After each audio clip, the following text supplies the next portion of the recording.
सीतापुर गांव में रहती थी एक चुड़ैल, लेकिन इस बात से गांव के लोग अनजान थे। जब तक पूरे गांव की एक एक औरत के गहने मेरे पास नहीं आ जाते, मैं इस गांव को छोड़कर नहीं जाऊंगी, चाहे इसके लिए मुझे लोगों को गायब भी क्यों ना करना पड़े। दूसरी तरफ गांव की औरतें बात कर रही थी। अरे सुन रही हो, ये देखो, मैंने कल ही नया हार बनवाया है सोने का, कैसा लग रहा है?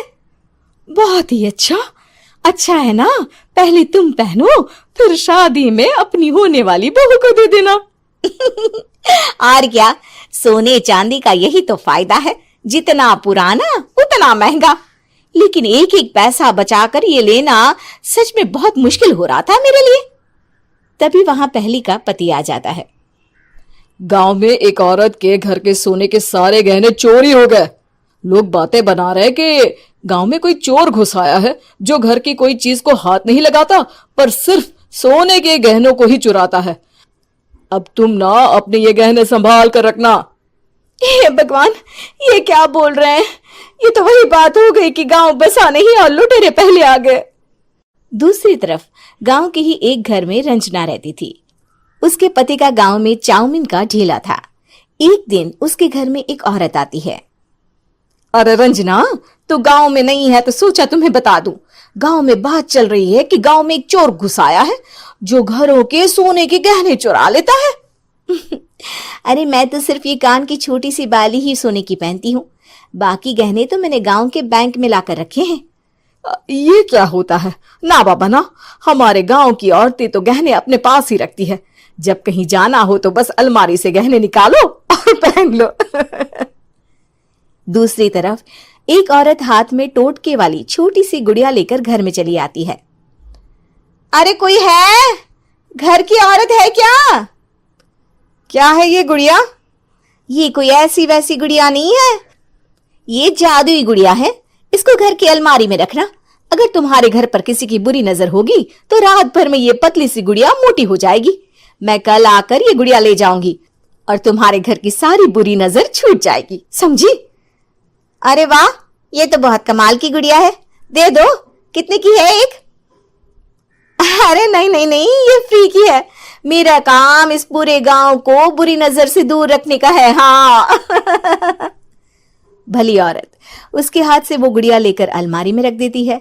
लेकिन अगली सुबह जब वो उस गुड़िया को देखती है तो पतली सी गुड़िया मोटी हो चुकी होती है। हे भगवान, ये क्या? किसने मेरे घर को बुरी नजर से बांध रखा था? तभी वो गुड़िया वाली भी आ जाती है। मैंने कहा था ना, घर पर बहुत ज्यादा बुरी नजर है। लाओ, ये गुड़िया मुझे दे दो। औरत वो गुड़िया उठाकर उसे दे देती है। गुड़िया हाथ में आते ही वो औरत उसे लेकर सीधे गांव के बाहर की खाली हवेली में चली जाती है और साधारण औरत से चुड़ैल बन जाती है। अरे पगली, गांव वाली इस गुड़िया के पेट में तेरे घर के सारे गहने हैं। इतना बोलकर वो गुड़िया को फाड़ देती है और सारे गहने निकाल लेती है। वहीं दूसरी तरफ, हे भगवान, मेरे घर के सारे गहने चोरी हो गए। उस औरत के घर के आसपास लोगों का जमावड़ा हो जाता है और लोग बातें करने लगते हैं। लो जी, ये भी घर गया। पता नहीं कौन चोर है जो इतनी होशियारी से गहने चुरा लेता है। कुछ समझ में नहीं आ रहा कि कौन है। लोग तो घर से कहीं जाते भी नहीं है, न ताला लगे न घर खाली हो, फिर भी रातों रात गहने चोरी हो जाते हैं। अरे हम तो कहते हैं लोगों को बारी बारी चौकीदारी करनी चाहिए, चोर को तो पूरे गांव वाले मिलकर पकड़ ही लेंगे।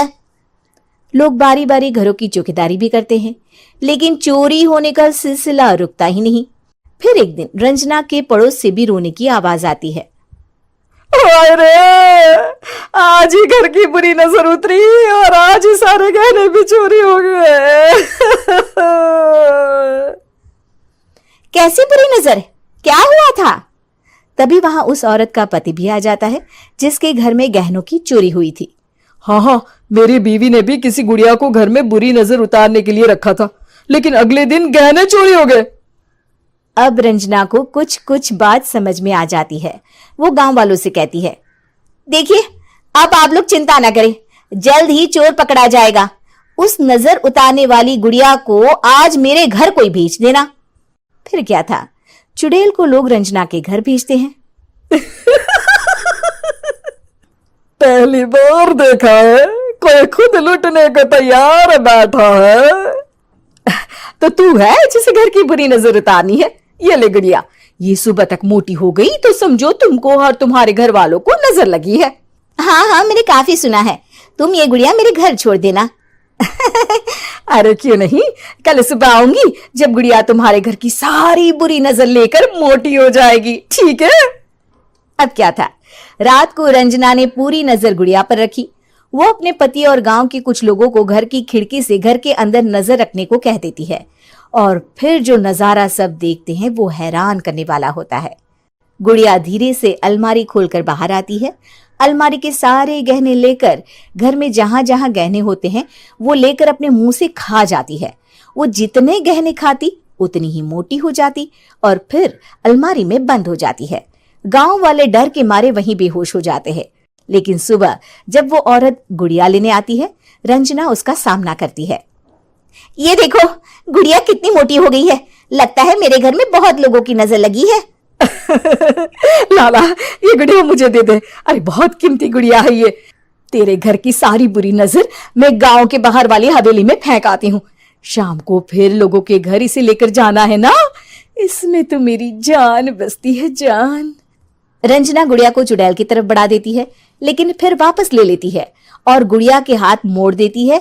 जैसे ही गुड़िया के हाथ मोड़ती है, चुड़ैल का हाथ भी मुड़ जाता है। अच्छा, तो ये वो गुड़िया है जिसमें तुम्हारी जान बसती है। अब सुन चुड़ैल, तेरी सारी हकीकत सबके सामने आ गई है। या तो गांव वालों के गहने लौटा दे, नहीं तो मैं इस गुड़िया की गर्दन मोड़ दूंगी। चुड़ैल डर जाती है।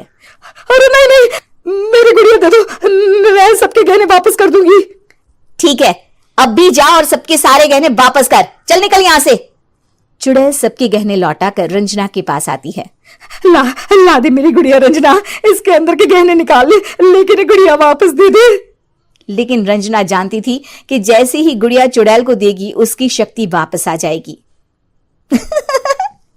चुड़ैल, तू तो चुड़ैल ही रहेगी, ये मैं जानती हूँ। अरे नहीं नहीं नहीं, मैं गांव छोड़कर चली जाऊंगी, किसी को परेशान नहीं करूंगी, वादा करती हूँ मैं। लेकिन रंजना उसकी एक बात नहीं सुनती और गुड़िया का सर उसके शरीर से अलग कर देती है। चुड़ैल सर अलग होती ही गायब हो जाती है। गांव वाले रंजना के साहस और बुद्धि की खूब प्रशंसा करते हैं।